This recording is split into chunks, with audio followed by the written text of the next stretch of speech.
மத்திய மாநில அரசுகள் வெளியிடும் மக்கள் நலத்திட்டங்கள் மற்றும் முக்கிய தகவல்களை உடனுக்குடன் தெரிந்து கொள்ள நம்ம உண்மை தகவல் சேனலை சப்ஸ்கிரைப் பண்ணிக்கோங்க. இன்று தமிழக அரசு வெளியிட்டுள்ள 12 முக்கிய அறிவிப்புகளை பற்றி தான் இந்த வீடியோவில் பார்க்க போகிறோம். அதுக்கு முன்னாடி இந்த வீடியோவுக்கு மறக்காம ஒரு லைக் கொடுத்துக்கோங்க. சரி, வாங்க வீடியோக்குள்ளார போகலாம். முதல் அறிவிப்பு: கோயிலுக்குள் வீடியோ எடுத்தால் காவல் நிலையத்தில் புகார். இந்து சமய அறநிலையத்துறை எச்சரிக்கை. கோயிலுக்குள் செல்போன் கொண்டு செல்வதற்கான தடை செப்டம்பர் 1 முதல் முழுமையாக அமலுக்கு வருகிறது. கோயிலுக்குள் புகைப்படம், வீடியோ எடுத்தால் காவல்துறையில் புகார் அளிக்கப்படும். விஐபிகள், சினிமா பிரபலங்களுடன் சென்று கோயிலுக்குள் ஊடகங்கள் வீடியோ, புகைப்படம் எடுப்பதை தவிர்க்க வேண்டும் என்று இந்து சமய அறநிலையத்துறை எச்சரிக்கை விடுத்துள்ளது. அடுத்ததாக இரண்டாவது அறிவிப்பு: முழு கடன் தள்ளுபடி கோரிக்கை. விவசாய பிரதிநிதிகளுடன் அமைச்சர்கள் பேச்சுவார்த்தை. விவசாய கடனை முழுமையாக தள்ளுபடி செய்ய வேண்டும் என்று வலியுறுத்தி போராடி வரும் விவசாயிகள் சங்க பிரதிநிதிகளுடன் அமைச்சர்கள் நேற்று பேச்சுவார்த்தை நடத்தினர்.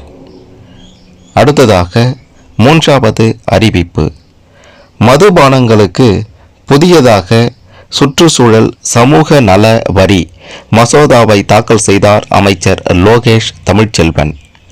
சட்டசபையில் மதிப்பு கூட்டு வரி திருத்த சட்ட மசோதாவை வணிக வரி பதிவுத்துறை அமைச்சர் லோகேஷ் தமிழ்ச்செல்வன் நேற்று அறிமுகம் செய்தார். அதில் அவர் கூறியிருப்பதாவது: மதுபான நுகர்வு, அதிலிருந்து உருவாகும் கண்ணாடி, பிளாஸ்டிக் கழிவுகளால் ஏற்படும் மோசமான சுற்றுச்சூழல் பாதிப்பு குறித்து அரசு மிகுந்த கவலை கொண்டுள்ளது. மதுபான கொள்கலன்களை முறையாக அப்புறப்படுத்தாததும், போதிய அளவில் மறுசுழற்சி செய்யாததும் வனவிலங்குகள் மற்றும் பொது சுகாதாரத்துக்கு ஆபத்தை விளைவிப்பதுடன் சூழலியல் சீரழிவுக்கும் பெரும் காரணமாக அமைகிறது. மேலும் இத்தகைய பாதிப்புகளை குறைக்க மாநில அரசுக்கு உள்ள கடமையை பல்வேறு நீதிமன்ற தீர்ப்புகள் வலியுறுத்தியுள்ளன.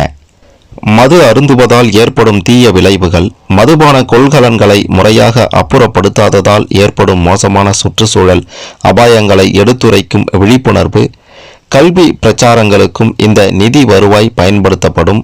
இதற்காக தமிழ்நாடு மதிப்பு கூட்டு வரி சட்டத்தை திருத்த அரசு முடிவெடுத்துள்ளது. இவ்வாறு அதில் கூறப்பட்டுள்ளது. அடுத்ததாக நான்காவது அறிவிப்பு: கோயில்களில் விஐபி தரிசனத்தின் போது பின்பற்ற வேண்டிய நடைமுறைகள் குறித்து அறநிலையத்துறை உத்தரவு. கோயில்களில் விஐபி தரிசனத்தின் போது பின்பற்ற வேண்டிய நடைமுறைகள் குறித்து அறநிலையத்துறை உத்தரவிட்டுள்ளது. பக்தர்கள் தரிசனத்துக்கு இடையூறு ஏற்படாதபடி கோயிலில் விஐபிகளின் வருகையை ஒழுங்குபடுத்த வேண்டும். கோயில்களுக்கு முக்கிய பிரமுகர்கள் வருகை குறித்து ஒரு நாள் முன்னதாகவே நிர்வாகத்துக்கு தெரியப்படுத்த வேண்டும்.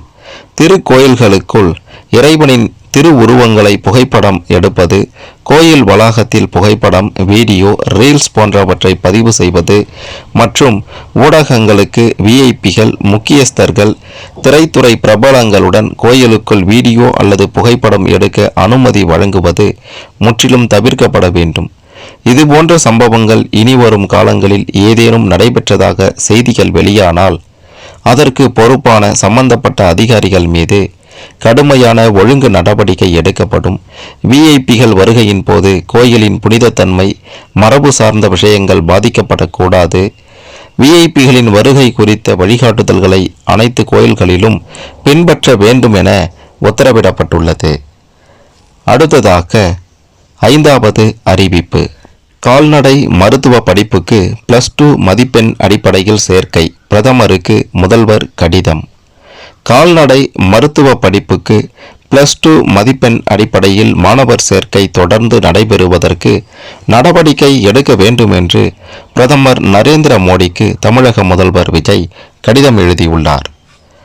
அடுத்ததாக ஆறாவது அறிவிப்பு: சென்னை உயர்நீதிமன்றத்துக்கு 15 நீதிபதிகள் புதிதாக நியமனம். குடியரசுத் தலைவர் முர்மு உத்தரவு. சென்னை உயர்நீதிமன்றத்துக்கு 5 பேரை நிரந்தர நீதிபதிகளாகவும் 10 பேரை கூடுதல் நீதிபதிகளாகவும் நியமித்து குடியரசுத் தலைவர் திரௌபதி முர்மு உத்தரவிட்டுள்ளார். 15 பேருக்கும் தலைமை நீதிபதி S.A. தர்மாதிகாரி விரைவில் பதவி பிரமாணம் செய்து வைக்க உள்ளார். அடுத்து 7வது அறிவிப்பு. வெற்றி பயணம் தொடரட்டும். பட்ஜெட் தாக்கல் செய்த அமைச்சர்களுக்கு முதல்வர் விஜய் பாராட்டு. சட்டப்பேரவையில் பட்ஜெட் தாக்கல் செய்த அமைச்சர்கள் மரிய வில்சன், வினோத் ஆகியோரை பாராட்டிய முதல்வர் விஜய் வளமான தமிழகத்தை நோக்கி வெற்றி பயணம் தொடரட்டும் என தெரிவித்துள்ளார். அடுத்ததாக 8வது அறிவிப்பு. லஞ்சம் வாங்கிய VAOக்கள் கைது. ஈரோடு மாவட்டம் தாளவாடி மலைப்பகுதியில் உள்ள அருள்வாடி கிராமத்தை சேர்ந்தவர் ரகு. இவர் தனது விவசாய நிலம் சம்பந்தமான கூட்டு பட்டாவில் பெயர் சேர்க்க மல்லன்குழி VAO சதீஷ்குமாரை அணுகியுள்ளார். அதற்கு அவர் ரூபாய் 6000 லஞ்சம் கேட்டதாக கூறப்படுகிறது. இதை தாளவாடி தாலுகா அலுவலகத்துக்கு சென்று VAO சதீஷ்குமார், கிராம உதவியாளர் மம்தா ஆகியோரிடம் ரகு கொடுத்தார்.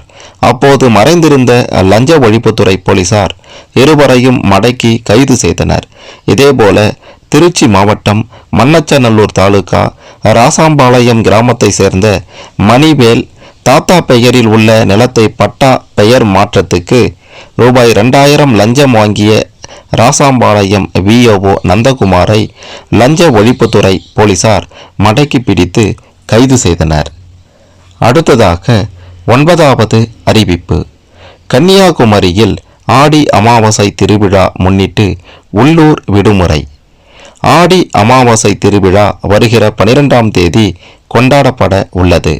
இதனை முன்னிட்டு வரும் 12ஆம் தேதி கன்னியாகுமரி மாவட்டத்தில் உள்ள அனைத்து அரசு அலுவலகங்களுக்கும் கல்வி நிறுவனங்களுக்கும் உள்ளூர் விடுமுறை அறிவிக்கப்பட்டுள்ளது. இந்த விடுமுறையை ஈடு செய்யும் வகையில் ஆகஸ்ட் 22ஆம் தேதி பணி நாளாக செயல்படும் என மாவட்ட கலெக்டர் தெரிவித்துள்ளார். அடுத்ததாக 10வது அறிவிப்பு.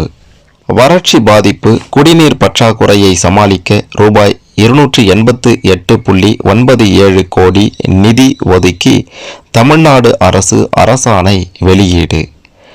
வறட்சி பாதிப்பு குடிநீர் பற்றாக்குறையை சமாளிக்க ரூபாய் 288.97 கோடி நிதி ஒதுக்கி தமிழ்நாடு அரசு அரசாணை வெளியிட்டுள்ளது. வறட்சி மற்றும் நிலத்தடி நீர்மட்டம் குறைந்ததை கருத்தில் கொண்டு தடையின்றி குடிநீர் விநியோகம் செய்ய நடவடிக்கை மேற்கொள்ளப்பட்டுள்ளது.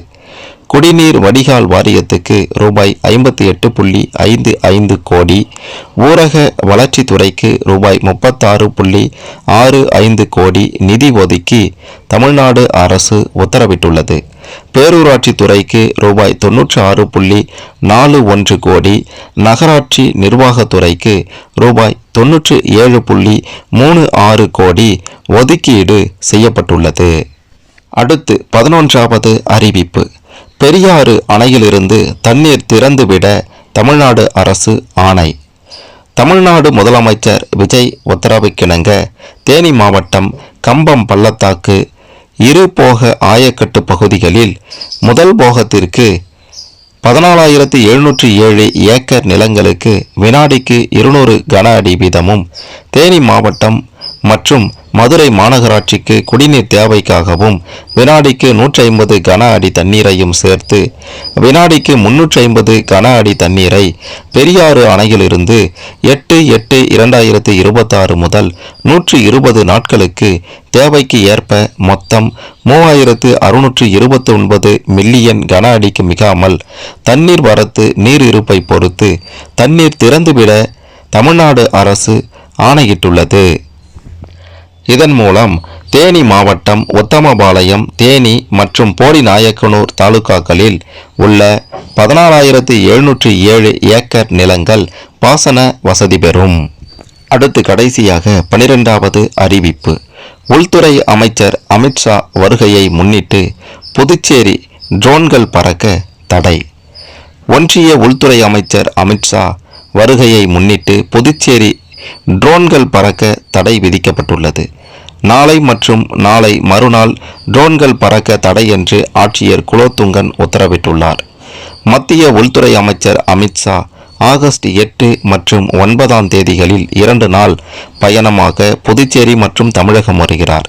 சென்னை மீனம்பாக்கம் விமான நிலையத்தில் வந்திறங்கும் அவருக்கு தமிழக அரசு மற்றும் தமிழக பாஜக சார்பில் வரவேற்பு அளிக்கப்படுகிறது.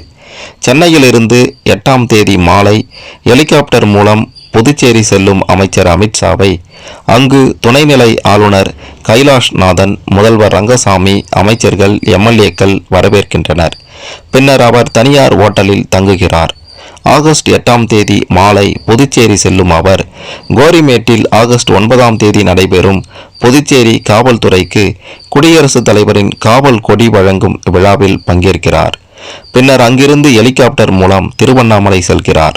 மத்திய உள்துறை அமைச்சர் அமித்ஷாவின் திருவண்ணாமலை வருகை உறுதிப்படுத்தப்பட்டுள்ளதாக மாவட்ட அதிகாரிகள் தெரிவித்தனர்.